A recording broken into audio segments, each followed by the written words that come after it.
सत श्री अकाल दोस्तों, स्वागत है आप सबका मेरे YouTube चैनल स्वप्निल जंक्शन पर। और मैं आशा करता हूं कि आप सभी स्वस्थ और सुरक्षित होंगे।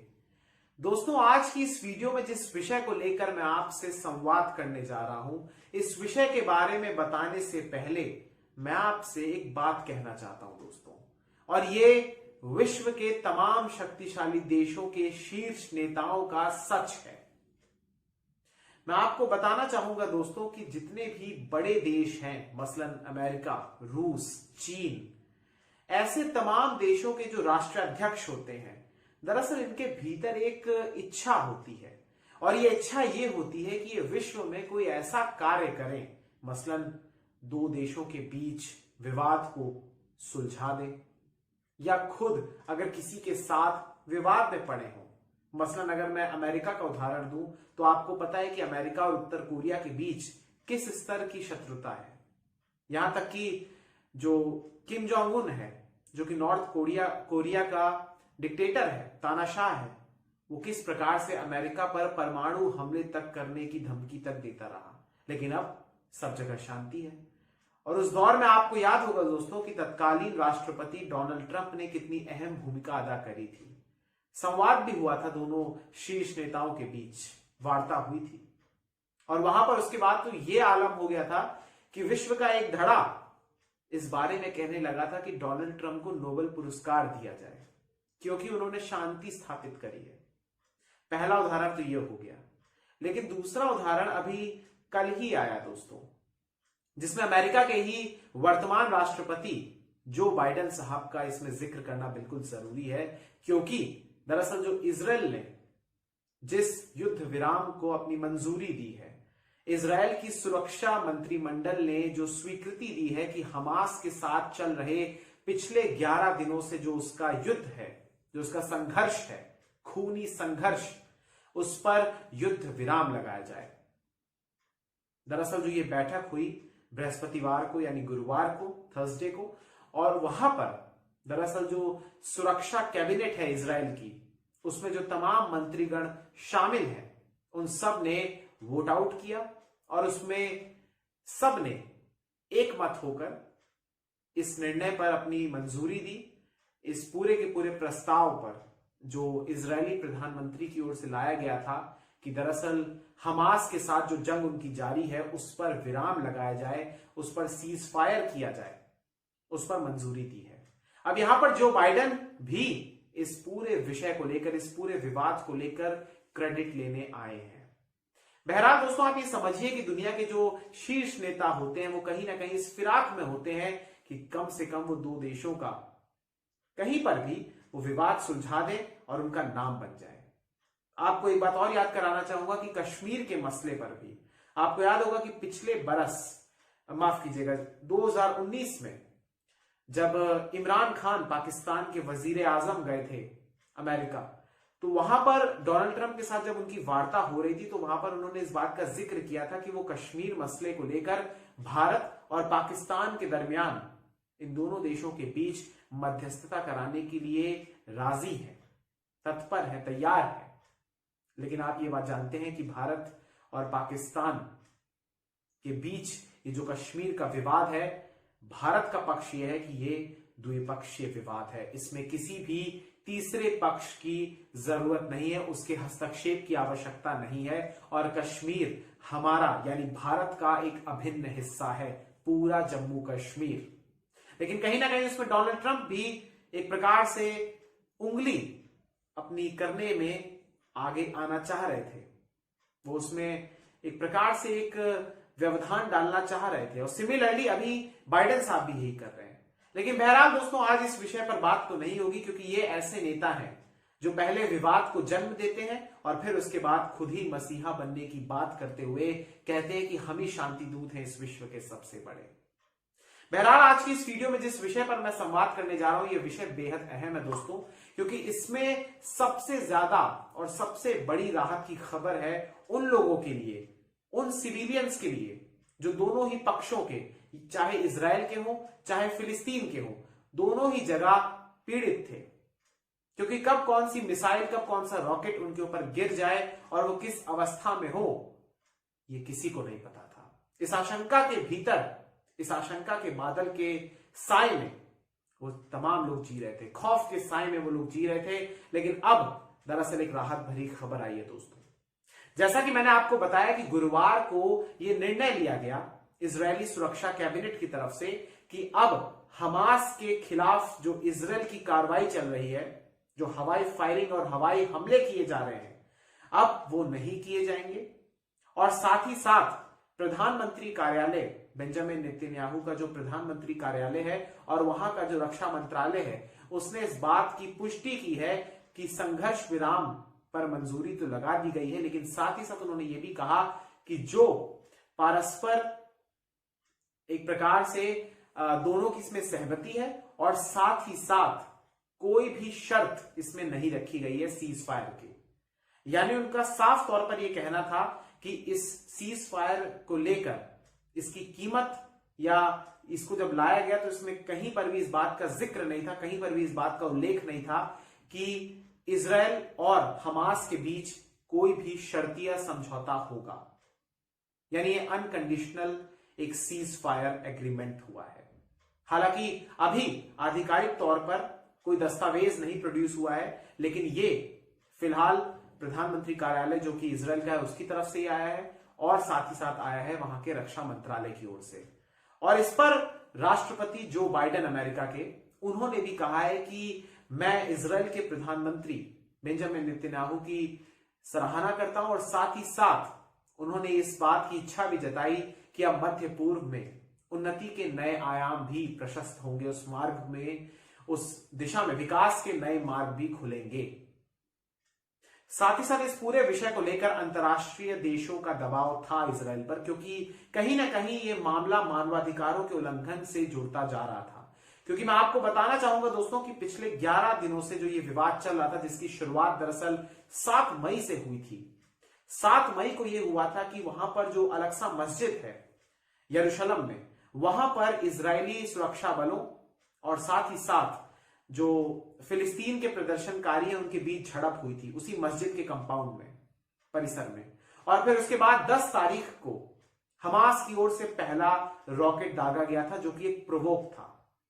यहां पर मैं आपको बताना चाहूंगा कि यह हमला सबसे पहले स्टार्ट किया था हमास ने, रॉकेट दागा था। इसके बाद इजरायल ने जो कुछ किया उसकी तस्वीरें, उसकी वीडियोस आपने देखी हैं।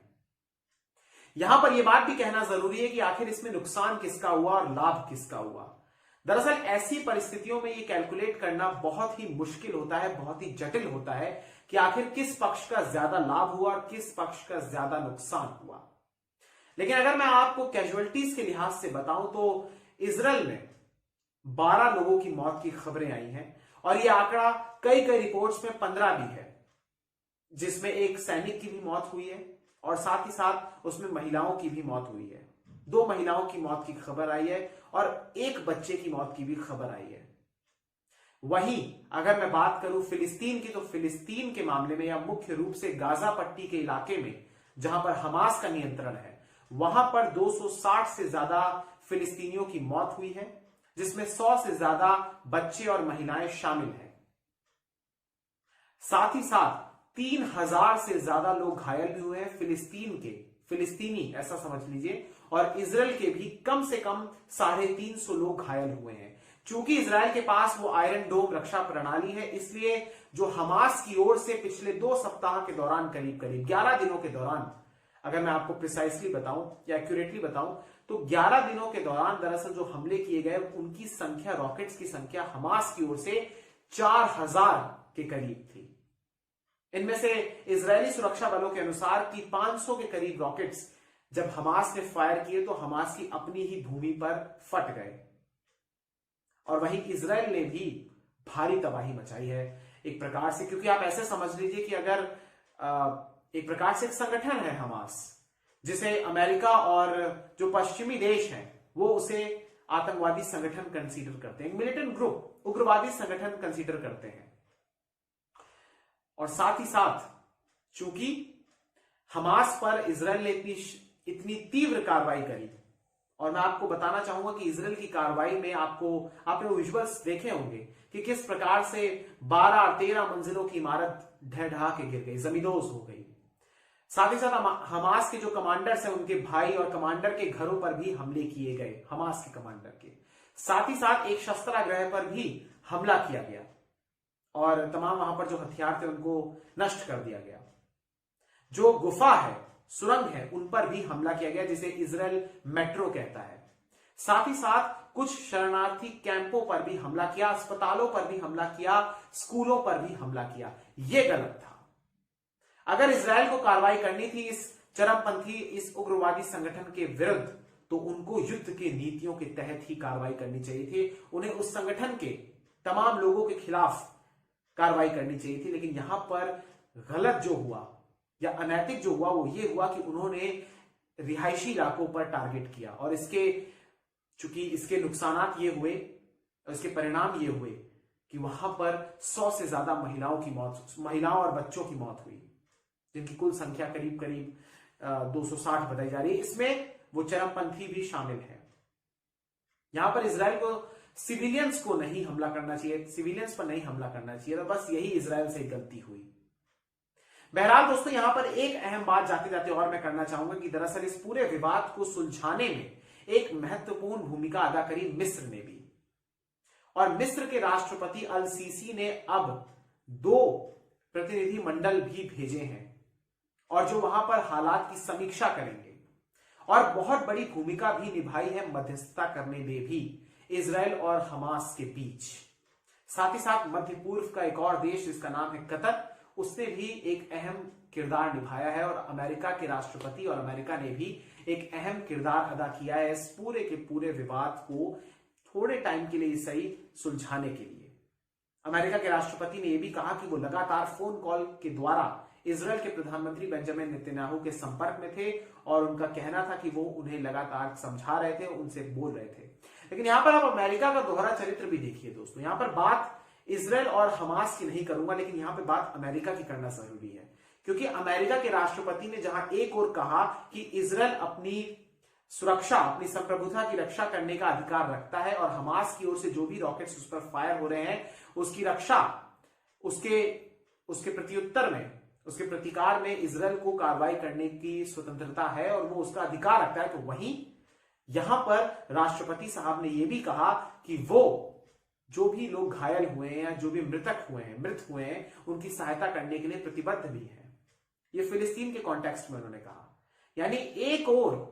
वो इनका भी साथ दे रहे हैं, इनका भी साथ दे रहे हैं। यहां पर ये दोगुली नीति किस प्रकार की है ये आप समझ ही सकते हैं, क्योंकि अमेरिका को वर्ल्ड लीडर बनने का शौक है और अमेरिका कहीं से भी ये बात नहीं चाहता या अमेरिका के राष्ट्रपति कहीं से भी ये नहीं चाहते कि उनका नाम किसी भी विवाद के सॉल्यूशन में, उसके समाधान में ना आए, चाहे अभी डेमोक्रेटिक पार्टी के मौजूदा राष्ट्रपति हो या इससे पहले रिपब्लिकन पार्टी के तत्कालीन राष्ट्रपति हो डोनाल्ड ट्रंप। लेकिन एक बात है दोस्तों, ये सवाल बहुत बड़ा है, क्योंकि रिपब्लिकन्स की जो सोच थी, यानी डोनाल्ड ट्रंप की जो सोच थी, वो मुखर थे इजराइल के लेकर। इजराइल का समर्थन वो लगातार करते थे, खुले तौर पर करते थे। क्या डोनाल्ड ट्रंप का झुकाव फिलिस्तीन की तरफ होगा? यह आने वाले समय में पता चलेगा, क्योंकि लगातार जो ये एक पॉलिसी शिफ्ट आया है, एक शिफ्ट इन द पॉलिसी आया है, यह देखना दिलचस्प होगा कि क्या डोनाल्ड ट्रंप की तरह ही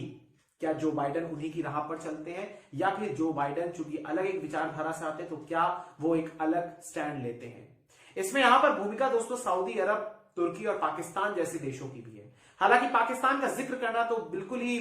ऐसा लगता है कि बेगानी शादी में अब्दुल्ला दीवाना जैसा है, क्योंकि पाकिस्तान खुद अपने यहां किस प्रकार से अल्पसंख्यकों पर अत्याचार करता है,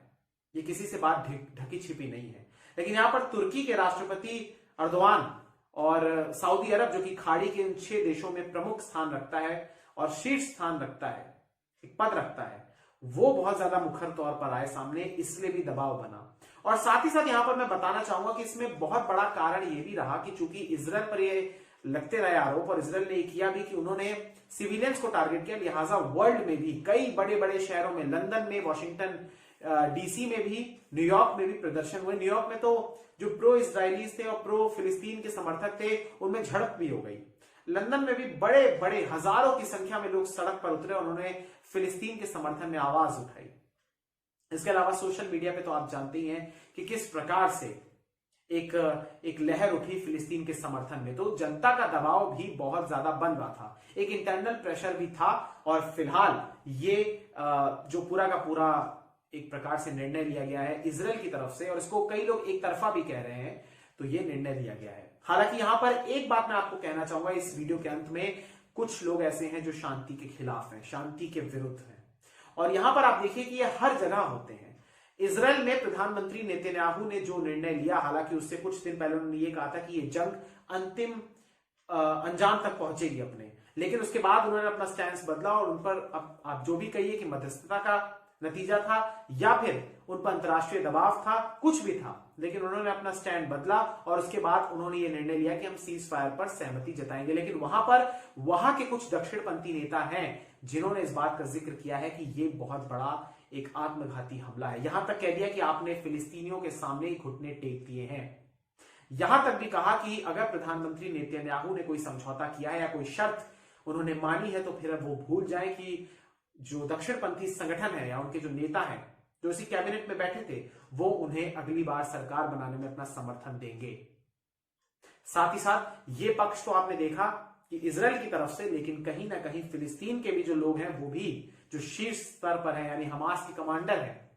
उनकी तरफ से भी बयान आया है कि हमारे हाथ, हमारी उंगली अभी भी ट्रिगर पर है। इस प्रकार के भड़काऊ बयान शांति की बहाली में बहुत बड़ी बाधा की तरह आते हैं। इन दोनों देशों के कुछ नेताओं को, जो कुछ कट्टरपंथी हैं, उन्हें यह समझना चाहिए कि अगर शांति बहाली करनी है तो आपको ऐसे बेतुके और भड़काने वाले बयानों से बचना होगा, क्योंकि इसमें सफर, मैं फिर से कहूंगा, सिविलियंस ही करते हैं।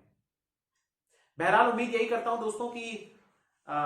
कहा जाता है कि जिस प्रकार से तालिबान को समर्थन किया था एक समय पर अमेरिका ने रूस के खिलाफ और पाकिस्तान की सहायता से, कि तालिबान को एक प्रकार से पोषित किया जाए, उसको बनाया जाए और रूस को हटाया जाए अफगानिस्तान की भूमि से, उसके बाद क्या हुआ ये आप जानते हैं कि तालिबान ही एक नासूर बन गया अमेरिका की आंखों में, और कितने जख्म दिए हैं। और वैसे ही इजराइल ने भी, आपको मैं बताना चाहूंगा कि इस हमास को डेवलप किया था, और जो फिलिस्तीन के उदारवादी नेता थे उनके खिलाफ, उदारवादी समूहों के खिलाफ इसको विकसित किया था। और आज देखिए 30 साल से ज्यादा का समय करीब करीब हो चुका है और आज हमास उनके सामने एक किरकिरी बना हुआ है। आज वही हमास जिसको किसी समय पर इजराइल ने पोषित किया था, खड़ा किया था, आज वही इजराइल के खिलाफ है। यह है विश्व के शक्तिशाली देशों की राजनीति, जो किसी जमाने में किसी एक को पोषित करते हैं और फिर उसके बाद वही जब उन पर हमला करता है तो ऐसा होता है। बहरहाल जो शुरुआत में मैंने बात की उस पर ध्यान जरूर दीजिएगा कि हर कोई श्रेय लेना चाहता है, मुख्य रूप से विश्व के बड़े लीडर। बहरहाल मुझे खुशी है कि शांति की स्थापना उम्मीद है कि आने वाले दिनों में होगी, लेकिन ये कुछ खबरें और आई दोस्तों, जाते जाते बताऊंगा कि मीडिया रिपोर्ट्स में आई कि इस सीज फायर के बाद ही, जो कि गुरुवार को स्थानीय समय, इजराइल के समय के अनुसार देर रात 2 बजे से लागू है, उसके बाद भी कुछ जगह झड़प हुई है। और फिलिस्तीन की जनता ने गाजा शहर में दरअसल जश्न भी मनाया है, उनके लिए तो दिवाली हो गई, और उन्होंने इस बात पे और इस बारे में खुशी मनाई है कि भाई अब ये सीज फायर हुआ है। और हालांकि ये बात एक डिबेटेबल है कि किसकी जीत हुई है, किसकी हार हुई है, क्योंकि ऐसे मसलों पर, जैसा मैंने आपको शुरुआत में बताया, कि कहना आसान नहीं होता कि किसकी जीत हुई है, किसकी हार हुई है। बहरहाल मैं उम्मीद करता हूं कि इंसानियत की जीत हो और अब और नुकसान ना हो, क्योंकि 2014 के बाद ये बहुत बड़ा एक संघर्ष था, बहुत बड़ा युद्ध था, और 2008 के बाद लगातार नहीं बल्कि 4 बार ये था, चौथी बार ये संघर्ष हुआ था। उम्मीद करते हैं कि इसमें एक स्थायी मसौदा तैयार हो और मध्यस्थता हो, ताकि उस जमीन के टुकड़े को लेकर और विवाद ना हो और जाने ना जाए। बहुत बहुत शुक्रिया, बहुत बहुत धन्यवाद। जय हिंद, जय भारत, वंदे मातरम, इंकलाब जिंदाबाद, सत्यमेव जयते। नमस्कार।